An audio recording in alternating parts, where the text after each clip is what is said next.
So recently, I made a video where I played Breath of the Wild Switch 2 Edition for the first time, and people really enjoyed it. However, there was something I forgot. The Zelda Notes app. To make up for it, today you'll get to see my first reaction to playing Tears of the Kingdom Switch 2 Edition for the first time, while also testing out everything new inside the Zelda Notes app. Oh yeah, and we can't forget to test out just how well this game runs first. Oh my gosh, look at this. Lookout landing actually running smooth for once. It's so crazy, I'm totally not used to it.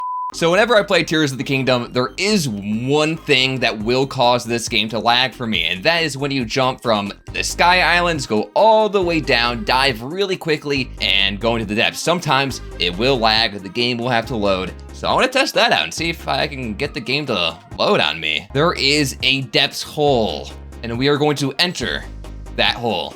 With consent, of course. Okay, we're gonna keep diving all the way down, non-stop diving, and we will see if there's any stuttering at all.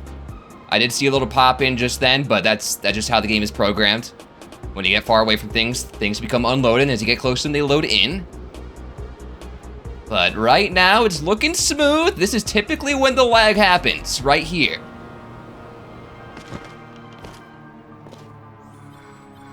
There was nothing.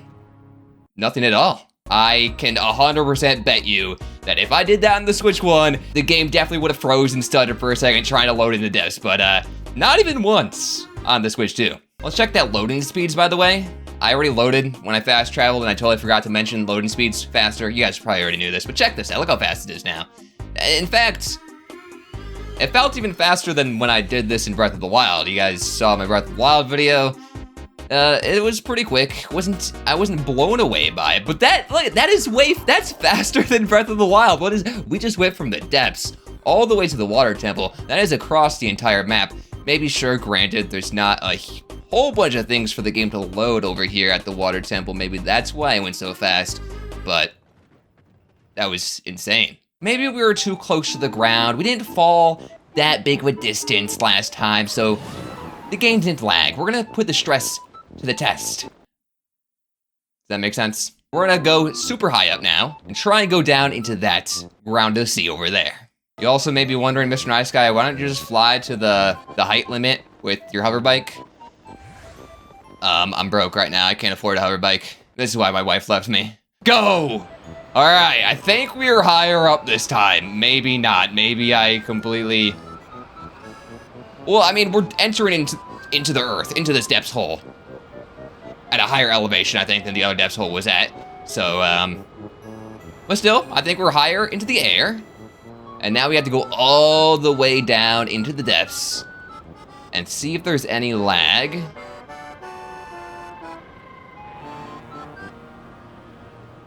Nothing. Absolutely nothing. Alright, I think that's enough testing the performance on this game. It seems pretty smooth. I'm sure there might be a way to make this game lag that I don't know of, maybe using glitches. But like I said, I want to focus more on Zelda Notes. We have it enabled here. If I press X, it'll give me a guide, it seems. Oh. Yes, that's what we're gonna do. I'm gonna go open it up on my phone right now. So we already messed around with the Zelda Notes app in Breath of the Wild. We found all the voice memories. I just posted a video, check that out if you haven't seen that already. But this time, we are going to check out Tears of the Kingdom. Now, Tears of the Kingdom has basically everything Breath of the Wild had, and in fact, I think it has more. Yeah, look, there's one extra app here for Tears of the Kingdom, and there's also voice memories. We're not gonna do that because we already messed around with voice memories on Breath of the Wild. So first off, we have navigation. This is pretty much just a giant interactive map. And as you can see, we are currently tracking the voice memos here. They're all over Hyrule. So we can go in here and change it. Let's track a Korok, yes. We only have 24% of the Koroks. Oh, that's actually really cool. You can see all of my percentages on all of my discoveries here. And here we go. There's so many of them that I have missed out on. I think I can just click on it and activate voice guidance. Guidance activating. Proceed north. Oh my god, I will. Now the thing is, I've learned that Proceed a short distance north. the voice guidance is a little annoying because it yaps your ears off, but you don't have to use it. What I ended up doing a lot of times Proceed upward. Okay, proceed upwards. What I ended up just doing a lot of times was just turn off the voice. In this vicinity. The voice memos, and I just used the map. Hey, look, it worked, guys. We found it. You have reached your destination. Guidance deactivating. And it automatically deactivates when you find the Korok. Okay, that's cool. But yeah, it can be pretty annoying. It's good if you really are struggling to find something, and then it will give you like, you know, good hints on where to go. But I just like to prefer the map, so I don't have somebody yell at me, because it brings back flashbacks. I don't like when people yell at me, guys. It's traumatized. I always thought about finding all the Korok seeds in this game. It's a total waste of time. But if you want to do it, this is the way to do it. Also, it totally sounds like I'm shilling this app. I'm sorry, guys. I'm not trying to get on my knees and kiss Nintendo's boots. I'm just saying it's useful. It does cost money. That's kind of the big thing. Is it worth it, though? $10? I'll give my opinion at the end of the video. So next thing we have here is my play data. This I'm quite interested in. In fact, it's given me a tutorial on the app, so it's kind of doing my job for me. But we can check out my medals that I've earned on my adventures and see a breakdown of the stats of your gameplay.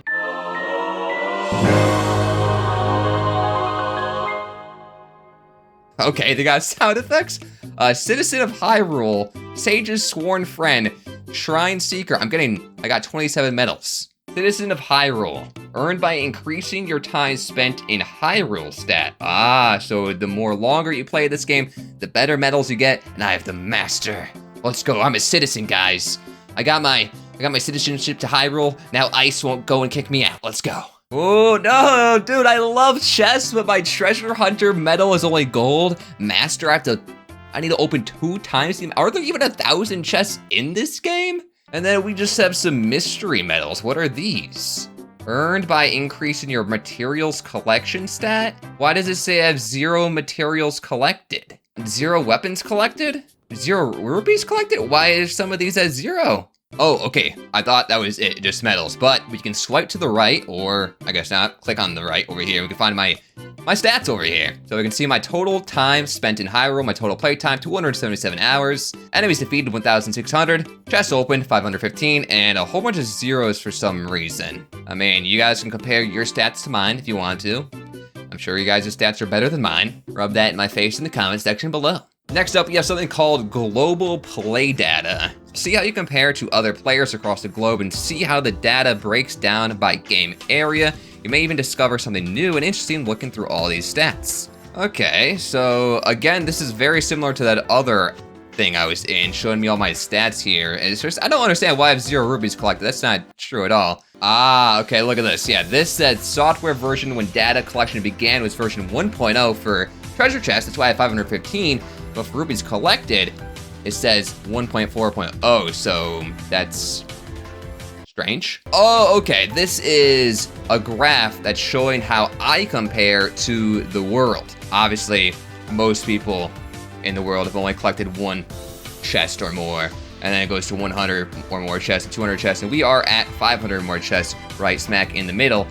But there's actually more people who have collected over 1,000 chests than 900. I guess that does make sense, though, because there's no data points ahead of 1,000. It just, if you have over 1,000, you're gonna end up right there. Look at that, you can see what sages I use most. So Talland is my most used sage. It makes sense, and I still mispronounce his name, even though I use him the most. And then my boy, Bogoro, second most. Riju, Mineru, dang.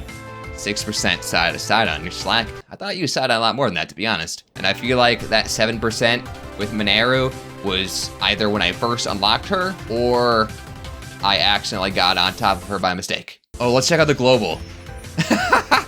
Yeah, look, that seems about right. Okay, the only one that I'm not the same with is Sidon above Mineru here. Enemies defeated. I've defeated, of course, Bokoblins are the most common enemy I defeat. Can I see the Lionel's in here? Dang it, no Lionel's? I thought it was the Lionel Slayer. Let's see global. It's obviously gonna be both those. Yeah, okay. Yeah, okay, Keys makes sense too. Oh, my weapon preferences. So what weapon I use the most is the Master Sword. Makes sense. Let's see what global is. Master Sword. Makes sense. And that is interesting. Royal Broadsword, second place for me and second place in the world. So Wooden Stick is number 3. You know what? I guess that makes sense. Wooden Stick is a really good item at the start of the game when you first start playing. I'm sure lots of people have picked up and used wooden sticks. Death's experience? Oh my gosh. I have 188 game overs in this game. I'm actually pretty low compared to a lot of people who have way more. Causes of death? I am known for succumbing to Gleeok. 39% of my deaths are Gleeoks. That is crazy. I'm gonna take a guess here, guys. I'm gonna take a wild guess. When I switch over to global, number 1 is going to be Bokoblin. You think so? It's the most common enemy type in the game, so it would kind of make sense most people would die against Bokoblins. Let's see. Ah, dude, I called it. I mean, obviously for me, look at my Bokoblins are at number 3 for me, which is kind of sad because Bokoblins are not very strong. But they're number 1 in the world, man. Bokoblins on top. Also, fall damage number 2. That's really funny. Oh no, for Traveling Koroks Reunited and Hidden Koroks Found, I am way low. That is embarrassing. I definitely don't pay attention to the Koroks. Oh, look at this time. Addison was assisted 0. This has got to be the funniest thing I have here. The fact that I have how many hours of playtime in this game? 0 times I assisted Addison. Next up, we have the daily bonus. This is Gasha. They added Gasha to Tears of the Kingdom. We're doing slots. We're gambling. Let's go. Daily test of luck. I don't have good luck, guys. I'm probably not gonna get anything good here. You can earn helpful effects that you can use in the game, and you can activate these at any time. Oh, baby. I've spent over 200 hours in Xenoblade Chronicles 2. Never got the most rare blade in the game, Cosmos. Maybe we can get her now. Let's go gambling. Come on. Come on. We touch it to stop. All right. Ooh. Yeah. Come on. Tough Meal. Grants a defense boost.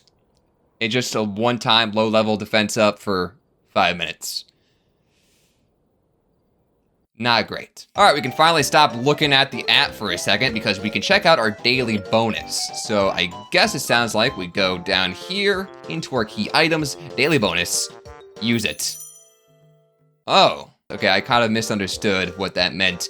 It just applies it to me instantly, just like that. I thought it was gonna give me like a food item that would give me that effect, and then I could eat the food whenever I wanted. This just gives me the effect. Back on the phone, we have Amiibo. Register an Amiibo. When the Legend of Zelda Amiibo is scanned in game, it will be registered with the Amiibo feature. In addition to viewing images of the Amiibo and the packaging, you can get a bonus by scanning the same Amiibo 5 times. So this is a way to track your Amiibo usages? I'm a little bit confused how this works. Let's test it out. I want to go grab an Amiibo and we'll figure things out. All right, we have the boy Link right here. He's probably invisible because of the green screen. We will put him on the controller. Oh, wait.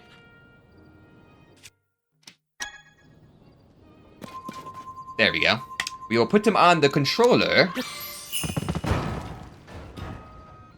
Did something happen? Does this not count as a Legend of Zelda amiibo because it's a Smash Brothers amiibo? Is that what's happening right now?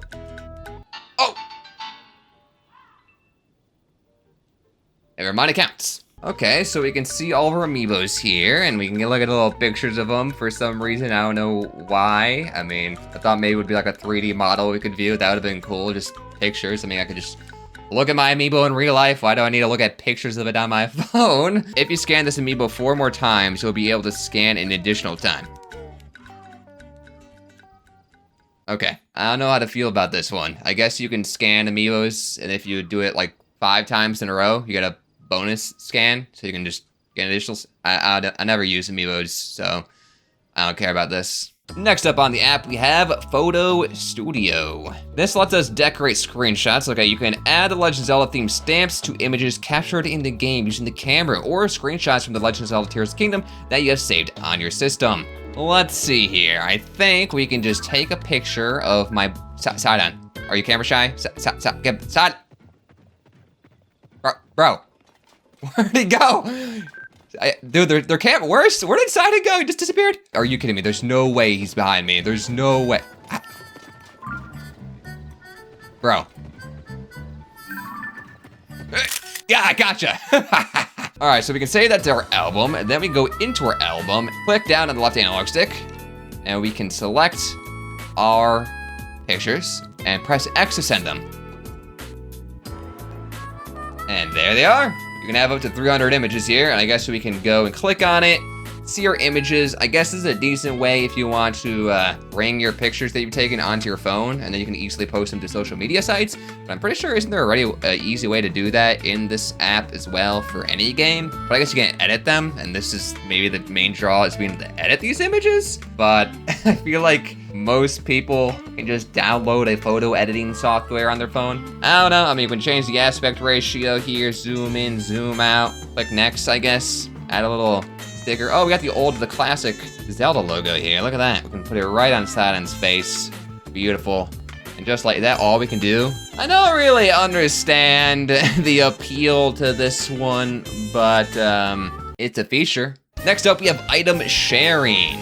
This feature allows you to transfer items from the game to your item box, as well as exchange those items with other people. As you can see, my items box is empty, but if you want to add something to this box, like, I don't know, an 8-fold long blade, we go over to item sharing, deposits, okay, our sword, deposit it, okay, we can do 10 at a time, it seems, and we'll deposit it.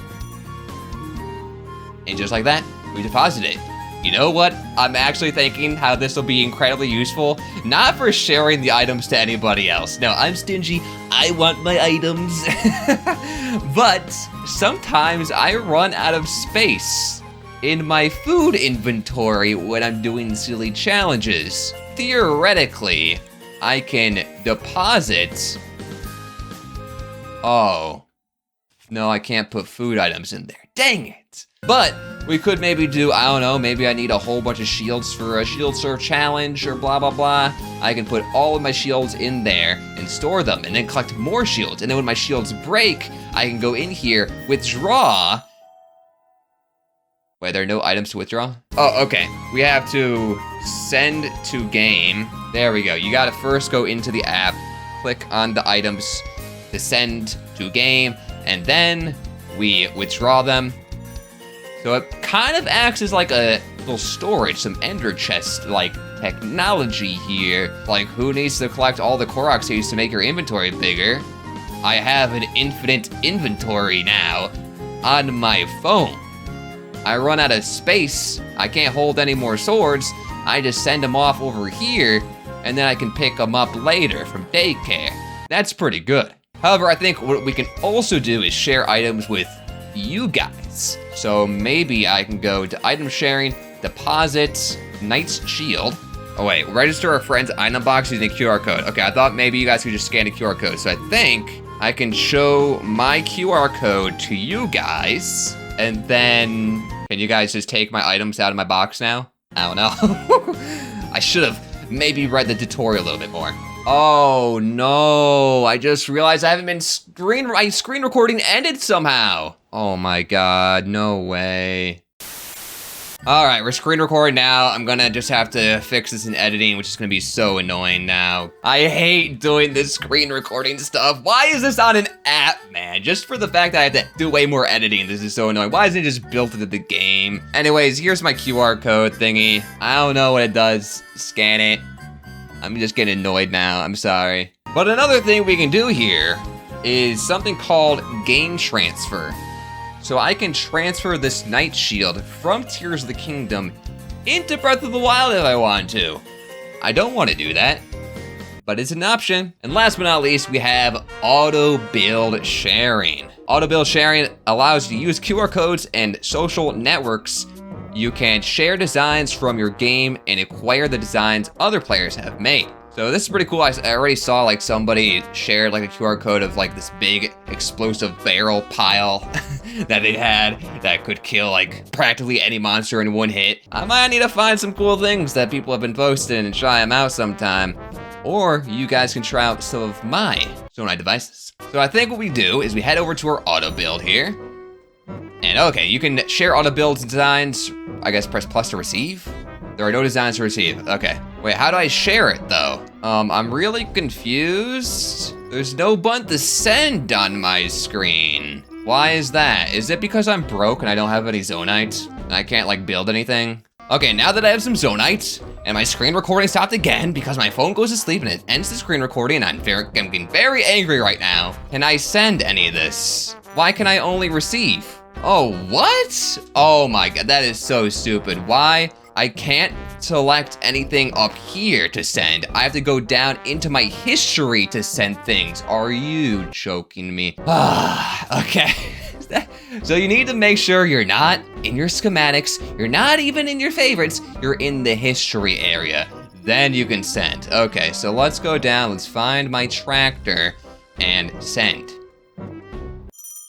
Now if we refresh this, here it is, my tractor, and there is the QR code. So if you guys want my tractor, there you go. Let's do this again with a couple other things so you guys can get those. All right, and now we have Patrick and Patricia. Here you go, if you guys want that, scan that. Big Stick Steve right here. The Bookshelf Bobby Mobile right there. And the Giant Bookshelf Bobby Wall. Those are my best builds that I've ever made in this game. I know I'm such a great builder. I actually suck at building this game. What did I think? I don't really care that much about it. I like the voice memo thing. The voice memories are pretty cool. And also being able to share Zonai builds is actually pretty cool. I can, you know, I just said I suck at building. So instead of me building, trying to follow a tutorial on how to build something, I could just download a QR code. But is this all worth $10? That's the big question. You know, you got the higher resolution gameplay, higher frame rate gameplay, the Zelda Notes app. Is it worth $10? I don't know. It would be way better if it was built into the game, but I would have preferred a master mode instead of having to use my phone for an app. Luckily for me, however, I didn't pay any $10. I got it for free because I already paid for the Nintendo Online expansion pass because I wanted to play some GameCube games and Nintendo 64 games. And also, the expansion pass got me the Mario Kart 8 DLC for free as well. So in that case, is it worth the free $99? Yes. I mean, it's not free, it's a subscription, but I'm already happy with what I'm getting from this subscription. This is a bonus, so it was worth it for me. But is it worth it for you? Let me know in the comment section below. Thanks for watching today's video. If you enjoyed, feel free to check out my other videos. My name is Mr. Nice Guy and I will talk to you later. Shoutouts to Ashton, Elster, Elson, Let Me Die, Tiff, Jonah, Sailor, Jamie, Quinn, Redscape, Nintendo Boy, Raymond, Finn, Darth Noodle, Flub, Sunny Day, Brooke, and Lauren for supporting me on Patreon or being a member on my channel.